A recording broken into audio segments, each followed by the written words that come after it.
Now class, this is the fourth video of this chapter, democracy. One man one vote. तो यहाँ पर हम देखते हैं क्लास, ये थर्ड पिक्चर है डेमोक्रेसी की, one person one vote and one value. तो डेमोक्रेटिक गवर्नमेंट में क्या होता है कि एक पर्सन का अपना एक वोट होता है और एक वोट की वैल्यू बराबर होती है। अर्लियर, इससे पहले हमने क्या पढ़ा, we read about how the struggle for democracy was linked to the demand.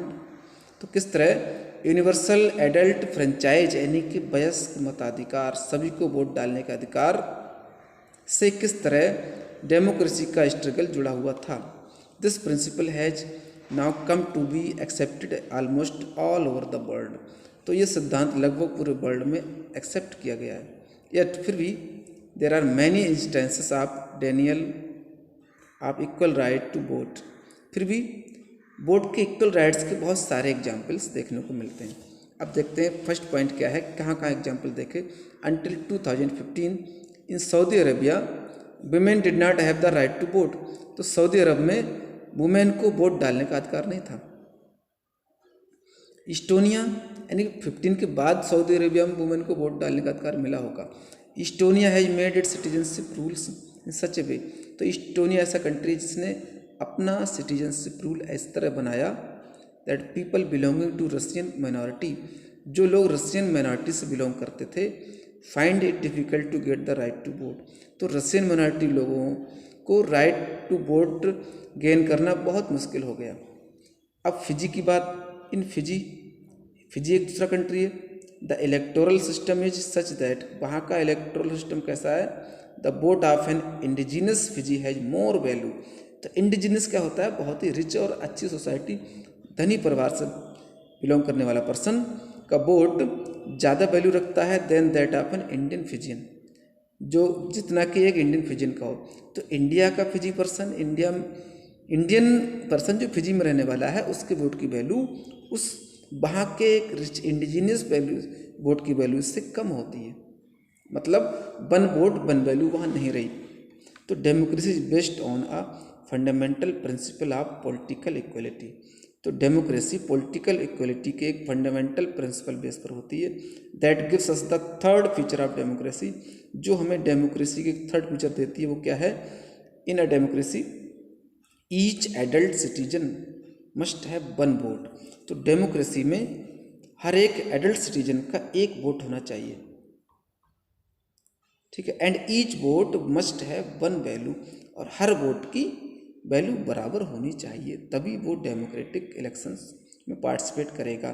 Class अब आते हैं देखिए डेमोक्रेसी की फोर्थ फीचर पर। फोर्थ फीचर डेमोक्रेसी का rule of law and respect of rights. तो कानून का शासन और अधिकारों का सम्मान होना। जिम्बाब्वे के यहाँ एग्जाम्पल दिया है, Zimbabwe attend independence from white minority rule in 1980। तो जिम्बाब्वे को 1980 में वाइट माइनॉरिटी रूल से आज़ादी मिली थी, यानी कि वाइट लोगों की सरकार वहाँ थी। Since then the country has been ruled by, तो तब से कंट्री में किसकी सरकार थी, JNU-PF party, the party that led the freedom struggle. ऐसी पार्टी जो फ्रीडम स्ट्रगल में शामिल हुई थी, यानी आज़ादी के संघर्ष में पार्टिसिपेट करने वाली पार्टी थी, उसी की सरकार रही। इट्स लीडर रॉबर्ट मुगाबे, तो उस पार्टी के leader Robert Mugabe ruled the country, उन्होंने देश पर शासन किया सिंस इंडिपेंडेंस, यानी कि रॉबर्ट मुगाबे ने इंडिपेंडेंस से ही जिम्बाब्वे पर शासन किया। Elections were held regularly and always one by JNU-PF। तो इलेक्शंस तो रेगुलरली होते थे, लेकिन हमेशा वही जीतते आए मुगाबे, रॉबर्ट मुगाबे की सरकार बनती रही। President Mugabe was popular, president Mugabe इतने पॉपुलर हो गए, but also used unfair practices in election. तो पॉपुलर तो हुए वो, लेकिन इलेक्शंस में वो अनफेयर प्रैक्टिसेस यूज करने लगे। Over the years is government changed the constitution. Year के साथ साथ उनकी सरकार ने संविधान भी बदल दिया, सेवरल टाइम्स चेंज किया। It increase the powers of the president and make him less accountable. तब अब कॉन्स्टिट्यूशन चेंज किया रॉबर्ट मुगाबे गवर्नमेंट ने, तो इसमें क्या कहा गया कि प्रेसिडेंट की पावर्स को बढ़ा दिया गया और ये सरकार ज़्यादा अकाउंटेबल भी नहीं रही, यानी कि जवाबदेही नहीं रही। Opposition party workers were harassed, opposition party के वर्कर्स को बहुत परेशान किया जाता था। एंड देयर मीटिंग डिसरप्टेड, उनकी मीटिंग डिस्टर्ब की जाती थी। Public protest and demonstrations against the government were declared illegal. तो गवर्नमेंट के अगेंस्ट जो भी डिमॉन्स्ट्रेशन यानी कि प्रदर्शन या जुलूस या विरोधी गवर्नमेंट के खिलाफ कोई भी आवाज़ उठाता था उसे इलीगल माना जाता था। There was a law that unlimited the right to criticise the president. एक कानून ऐसा बना दिया गया कि जो प्रेसिडेंट की को क्रिटिसाइज करने को लिमिट करता हो, उनकी आलोचना नहीं कर सकता। Television and radio were controlled by the government. तो टेलीविज़न रेडियो गवर्नमेंट के कंट्रोल में थे। And gave only the ruling parties version.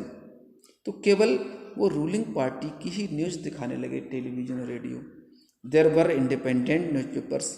वहाँ पर एक इंडिपेंडेंट न्यूज़पेपर था। But the government harassed those journalist who went against it. तो government उन जर्नलिस्ट को परेशान करती थी, पनिश करती थी जो उसके अगेंस्ट थी। The government ignored some court judgements. Government कुछ कोर्ट के जजमेंट को भी इग्नोर कर देती थी। वेंट अगेंस्ट इट, जो उसके खिलाफ थे। एंड प्रेशराइज जजेस, और जजों को प्रेशराइज किया जाता था। He was forced out of office in 2017। इन 2017 में उन्हें ऑफिस से अलग कर दिया गया था। तो the example of Zimbabwe shows that popular approval of the rulers is necessary in democracy. तो एक जिम्बाब्वे का एग्जाम्पल क्या दिखाता है कि रूलर्स का जो पॉपुलर सहमति होती है वो डेमोक्रेसी में जरूरी, but it is not sufficient. लेकिन ये सफिशेंट नहीं है। Popular governments can be undemocratic. तो कुछ पॉपुलर सरकारें अनडेमोक्रेटिक हो सकती हैं।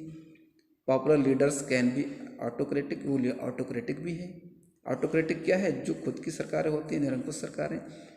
If we wish to assess a democracy, अगर हम डेमोक्रेसी को एसेस करना चाहते हैं, it is important to look at the elections. Elections को देखना जरूरी होता है। It is equally important to look before and after the election. ठीक है, इलेक्शंस को एक फेयर और फ्री मैनर्स में किया जाए। तो स्टूडेंट हमने ओवरऑल इस पॉइंट से क्या सीखा? Both these aspects give us fourth and final feature of democracy. तो इससे देखिए हमें फोर्थ और फाइनल डेमोक्रेसी फीचर्स मिलती है। A democratic government rules with in limits. एक डेमोक्रेटिक सरकार लिमिट में काम करती है। By constitutional law and citizens rights, जो संवैधानिक कानून को फॉलो करती है और सिटीजन्स को राइट्स देती है। तो सबका सम्मान होता है और सिटीजन्स का राइट्स का भी सम्मान होता है। वो एक फोर्थ फीचर हो गई यहाँ पर। अब नेक्स्ट पॉइंट पे आते हैं, देखिए समरी डेफिनेशन। तो again we are reading the democracy, a form of government in which the rulers are elected by the people. तो डेमोक्रेसी गवर्नमेंट की ऐसी फॉर्म जिसमें रूलर्स पब्लिक के द्वारा इलेक्ट होते हैं। वी फाउंड दैट, हमने क्या पाया? This definition was not adequate. ये डेफिनेशन तब तक एडिक्वेट नहीं हो सकती unless we explain some of the key words in it, जब तक कि इसके हम की वर्ड्स को एक्सप्लेन ना करें। अब की वर्ड्स क्या है इस डेफिनेशन के? फर्स्ट वन जो हम समझ चुके हैं, देखिए, rulers elected by the people and take all the major decisions. तो पब्लिक के द्वारा इलेक्ट किए गए रूलर्स वही सभी डिसीजंस लेते हों। सेकंड पॉइंट है elections offer a choice. Elections एक चॉइस ऑफर करें and fair opportunity to the people, लोगों को एक सही अपॉर्चुनिटी मिले to change the current rulers. तो एक करंट जो शासक है उसको चेंज करने का लोगों के पास अधिकार हो। ठीक है। थर्ड पॉइंट है, देखिए, this choice and opportunity is available to all the people on an equal basis. तो ये जो चॉइस है और अपॉर्चुनिटी है सभी लोगों को इक्वल बेसिस पर दी जाए। कौन सी चॉइस? कि वो जमे हुए शासक को बदल सकें अगर वो अच्छा नहीं है तो, क्योंकि उनके पास पावर है। Public has the most powerful element in democracy. तो द नेक्स्ट पॉइंट है the exercise of this choice leads. इस चॉइस की एक्सरसाइज किस और आगे बढ़ती है? To government limited by basic rulers of the constitution and citizens rights. Again I am reading the point. The exercise of this choice leads to a government. तो इस choice का हम अनुपालन करें तो उस सरकार की ओर बढ़ते हैं जो limited by basic rules of the constitution, जो संविधान के बेसिक रूल से लिमिटेड हो, एंड सिटीजन्स राइट्स, और नागरिकों का अधिकार उसमें शामिल होना चाहिए। तो नेक्स्ट वीडियो हम पढ़ेंगे वाई डेमोक्रेसी। तो नेक्स्ट क्या देखिए स्टूडेंट्स वीडियो